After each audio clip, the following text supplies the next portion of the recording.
is it worth talking about, Fauci right now? And, So essentially, no, because and we'll talk about it only for the second of, and that's where we could actually start sharing this screen, Okay.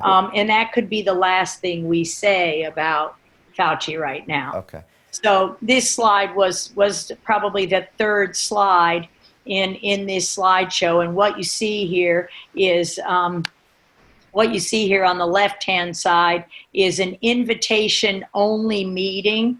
And this was chapter 8 of our first book. It was a workshop, Public Health Implications of XMRV Infection. And so it basically says, hey, there's so much data coming out that look like there may be a real problem with this new mouse-related family of retroviruses. And they invited from every level of the government and academia, you see on the left-hand side, experts from the divisions, from the CDC, the FDA, as you would when you suspect an agent is going through a contaminated blood supply, as HIV did. And so here and this was July 22nd, 2009. So 4 months before our paper, which we submitted on May 6, 2009. So that long a time while everybody vetted our data and everybody confirmed our data and nothing was shown wrong in the study. And then it came out with extreme fanfare. Well, Tony Fauci's NIAID, he's shown here at the NIH Clinical Center right there at NIH. Next to him on the right-hand side, I'm pointing to Francis Collins, the head of the NIH. Tony Fauci is the head of the National Institute of Allergy and Infectious Disease. And here is Harold Varmus, who in 2011 was brought back to head the National Cancer Institute. And that's significant because these studies were done in collaboration with my lifelong mentor at the National Cancer Institute.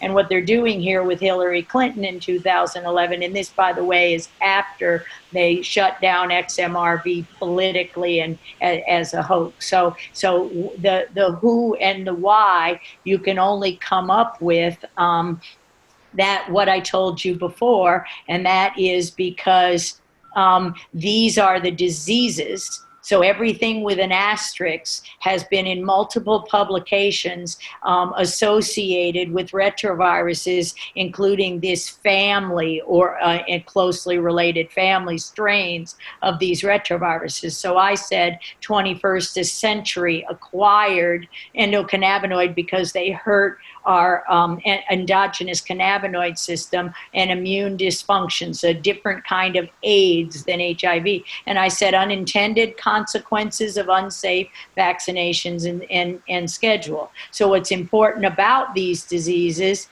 is they are here's a 2010 quote from a meeting with a lifelong or a 20-year veteran, Suzanne Vernon of the CDC.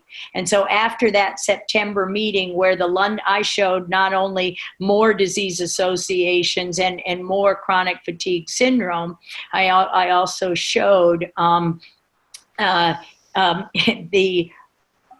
there were other disease associations, including autism, including ITP. And so what she said was, after that conference, when the blood supply of London was contaminated, and Francis Collins there ordered Tony Fauci to fund a large multi-center validation study. And that's what we're talking about now. That was September 11th of 2010. And I said, well, she said, agency heads are scared to death if XMRV works out. And the question why is because in 1991, it was 1 million Americans infected with HIV.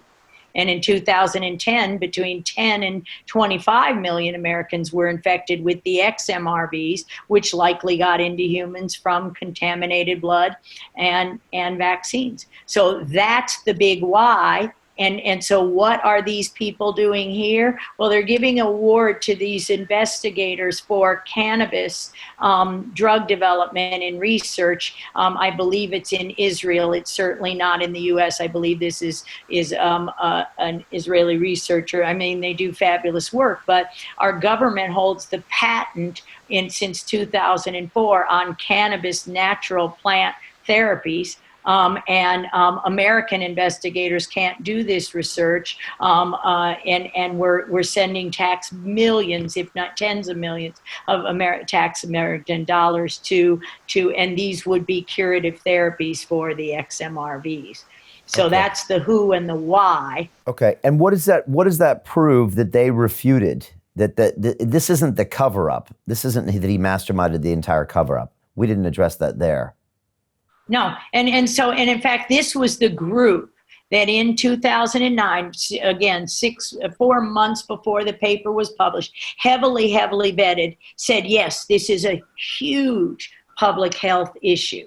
So this is a huge public health issue. These people came in because of the cancer. Harold Varmus came back from where and took a $2 million pay cut, annual salary pay cut, to come back and run the National Cancer Institute because of the cancer implications of these studies. Because in these other presenters at the invitation-only meeting, at the July 22nd workshop, were other investigators who found similar viruses in other diseases, like cardiac disease, like prostate cancer and other cancers. So they're calling together experts saying, we have a huge public health problem. And then 4 months later, after they completely checked our work, our paper was published, and the work of some of the others on this list. These simultaneous papers came out in September and October showing, yes, XMRV, we isolated the virus. All our papers said for the first time, so all we knew since 2005 were there were sequences of the virus in men with aggressive forms of prostate cancer, and we appreciated the biology, the immunology, the susceptibility factors were an enzyme that degrades RNA. So I'm just trying to understand what you just showed me on the screen. What does that prove? And do they just disagree that meeting existed, or disagree that conclusion was made? Yeah, so they never mentioned this meeting and the fact that our paper was so heavily vetted. So then Science goes on to say, so it was vetted before it was published, heavily vetted, more than any single paper, I think, because of the implications, and then came out to great fanfare. And then the problems didn't come where they started attacking me and the messengers until the implications became so much bigger with the contaminated blood supplies and the vaccine.